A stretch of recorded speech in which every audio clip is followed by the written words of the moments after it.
तो इससे पहले वाले वीडियो में हमने क्या देखा था, पार्ट में क्या देखा था कि डिस्टेंस रिले होता क्या मेनली, राइट। तो यहाँ पहले तो हमने फर्स्ट पार्ट में देख लिया था डिस्टेंस रिले क्या होते हैं और उससे रिलेटेड टर्म्स क्या होते हैं, वो भी हमने देख लिए थे, राइट।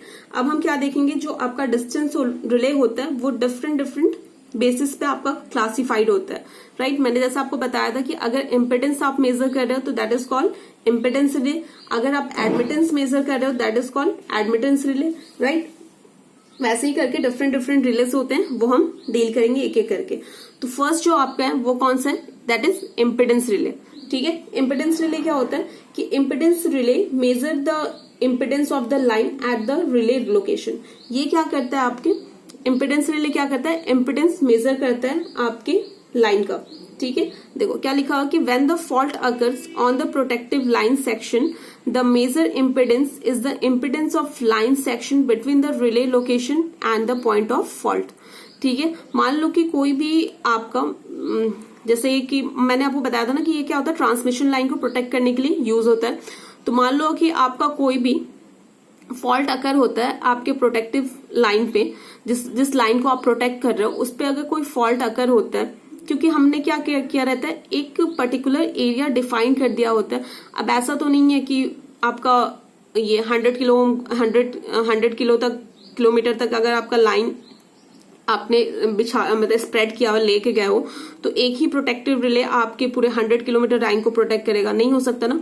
तो पर्टिकुलर रिले के लिए हम क्या कर सकते हैं, एक प्रोटेक्टिव जोन डिफाइन कर देते हैं कि with in this protective zone this relay can operate, ठीक है, कि इतने से इतने के बीच में ये रिले आपका ऑपरेट होगा।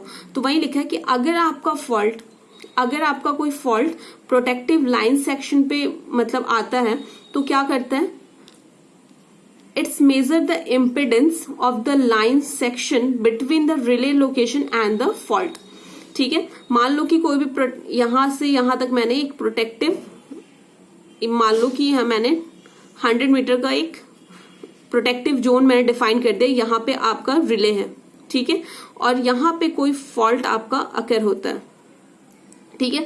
तो क्या करेगा आपका इम्पिडेंस रिले, यहां से यहां तक का क्या करेगा, वो इम्पिडेंस मेजर करेगा, इस लाइन का जो है इस लाइन का इम्पिडेंस मेजर करेगा which is proportional to the length between this relay and the fault location. किसके प्रोपोर्शनल होगा, आपके इस रिले और जो ये जहां पे फॉल्ट अकर हुआ है इन दोनों के लेंथ के, वो जो इम्पिडेंस आप मेजर करोगे उसके प्रोपोर्शनल होगा, ठीक है। यहां तक समझ में आ गया। It is proportional to the line, it is proportional to the length of line, ठीक है।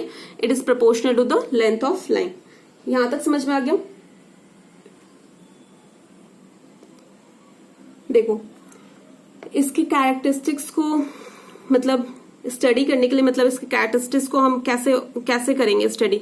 देखो ये कैसे आपके मेनली क्या करता है, ये इम्पिडेंस को मेजर करता है। To realize the characteristics of impedance relay the current is compare with the voltage at the relay location. मैंने क्या कहा, आप कहोगे कि यहाँ पे तो इम्पिडेंस मेजर करना था, तो ये तो क्या कर रहा है, करंट और वोल्टेज को कर रहा है।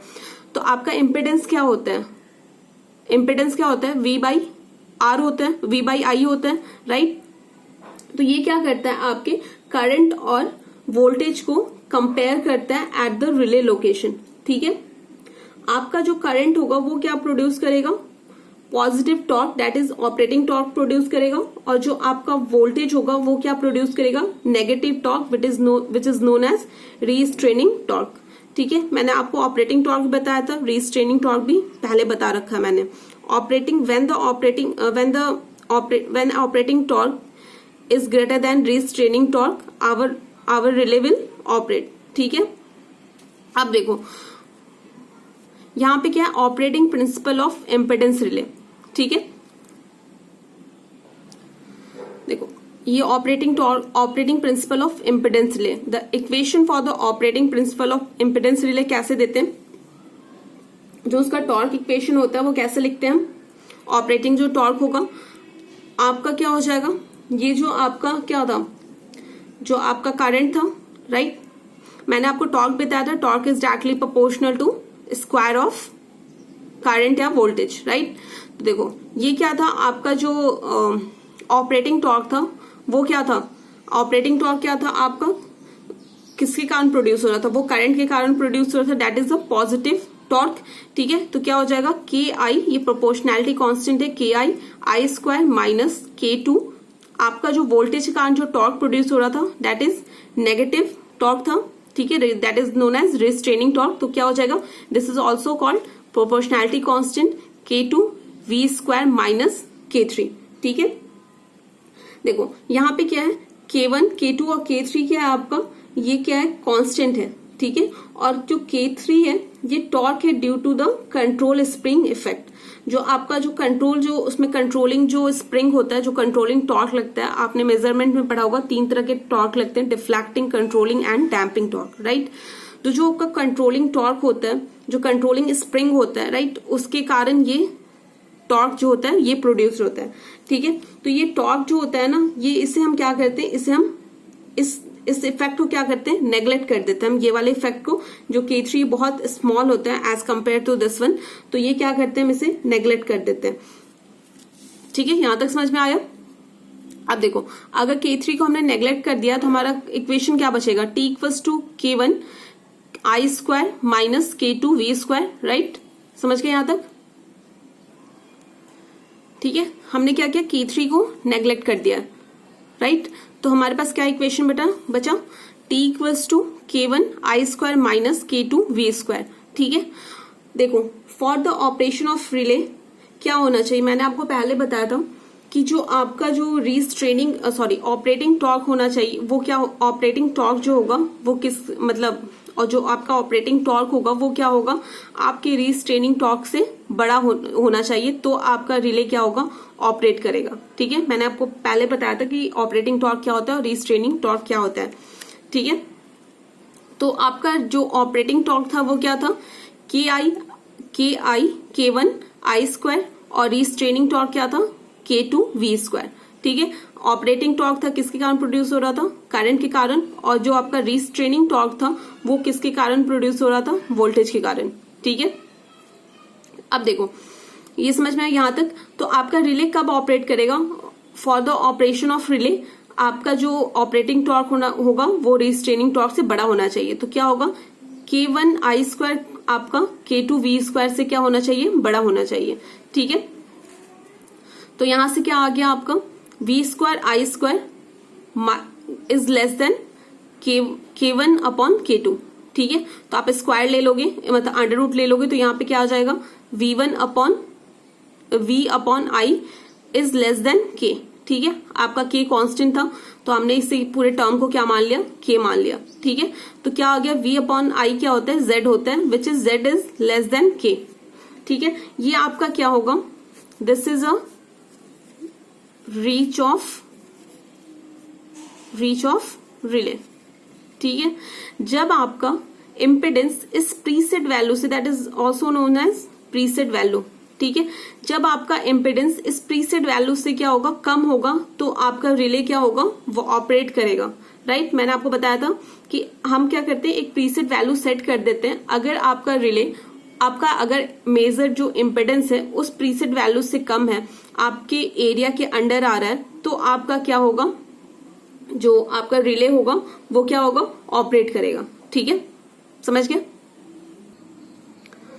तो देखो, जो आपका ऑपरेटिंग कैरेक्टरिस्टिक्स है इम्पिडेंस रिले का, मैंने क्या किया, RX डायग्राम से रिप्रेजेंट किया है। ठीक है, तो देखो ये क्या हमारा, ये हमारा R है यहाँ पे, ये क्या हमारा X है। ठीक है, तो हमने एक जो सर्कल ड्रॉ किया है, ये क्या है, हमने Z, मान लो इसकी वैल्यू क्या है, Z है, which is equals to K।